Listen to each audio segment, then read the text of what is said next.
Eu vou ler para você o capítulo 12 do Evangelho de João, que diz assim: 6 dias antes da Páscoa, Jesus foi para Betânia, onde estava Lázaro, a quem ele tinha ressuscitado dentre os mortos.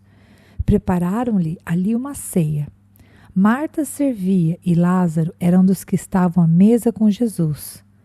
Então Maria, pegando um frasco de perfume de nardo puro, muito precioso, ungiu os pés de Jesus e os enxugou com os seus cabelos. E toda a casa se encheu com cheiro de perfume.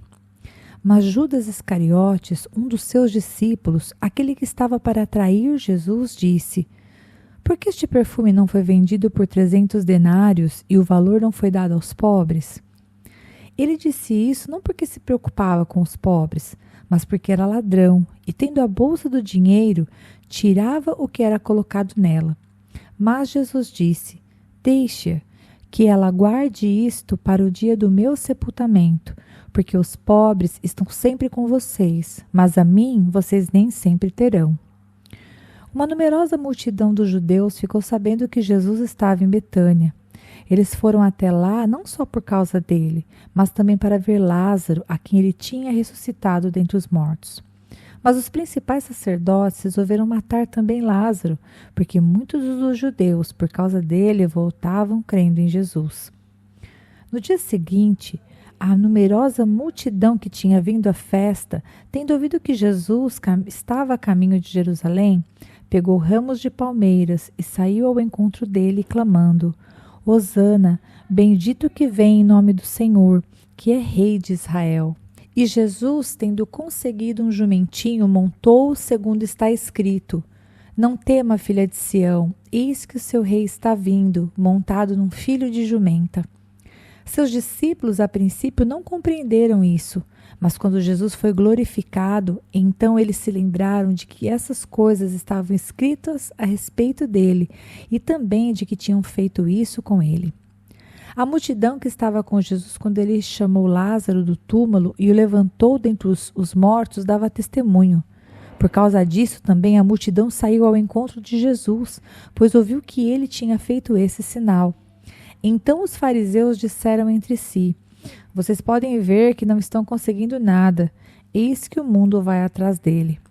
Ora, entre os que foram para adorar durante a festa havia alguns gregos. Estes se dirigiram a Filipe, que era de Betsaida, da Galileia, e lhe pediram: Senhor, queremos ver Jesus. Filipe foi dizê-lo a André, e André e Filipe o comunicaram a Jesus. Então Jesus se dirigiu a eles dizendo: é chegada a hora de ser glorificado o Filho do Homem. Em verdade lhes digo, se o grão de trigo caindo na terra não morrer, fica ele só, mas se morrer, produz muito fruto. Quem ama a sua vida, perde-a, mas aquele que odeia a sua vida neste mundo irá preservá-la para a vida eterna. Se alguém me serve, siga-me, e onde eu estou, ali estará também o meu servo. E se alguém me servir, meu Pai o honrará. Agora minha alma está angustiada. E o que direi? Pai, salva-me desta hora?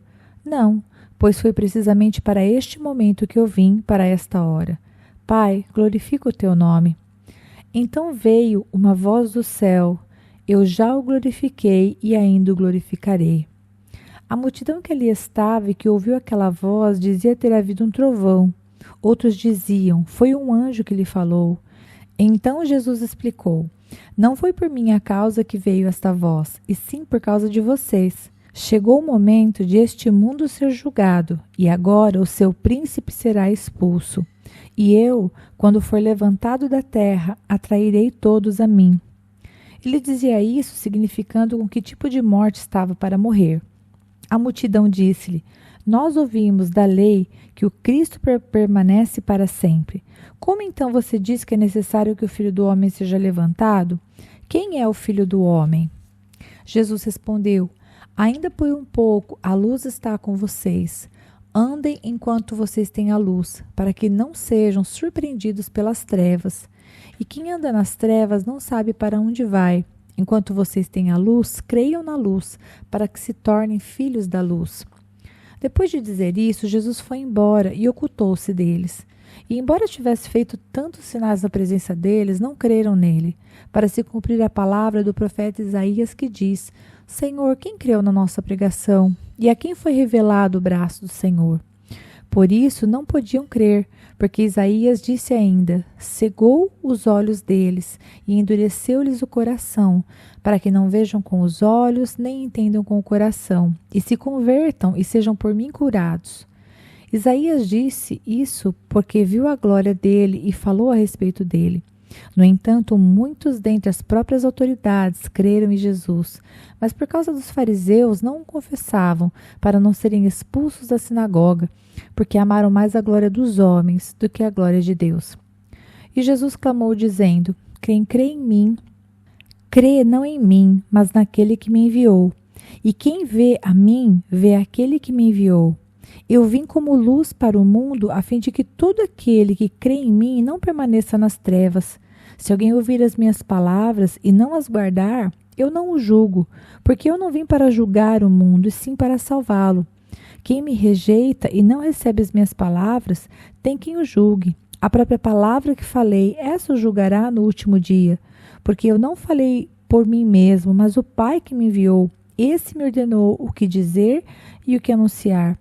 Eu sei que o seu mandamento é a vida eterna. Portanto, as coisas que eu digo exatamente assim como o Pai me falou.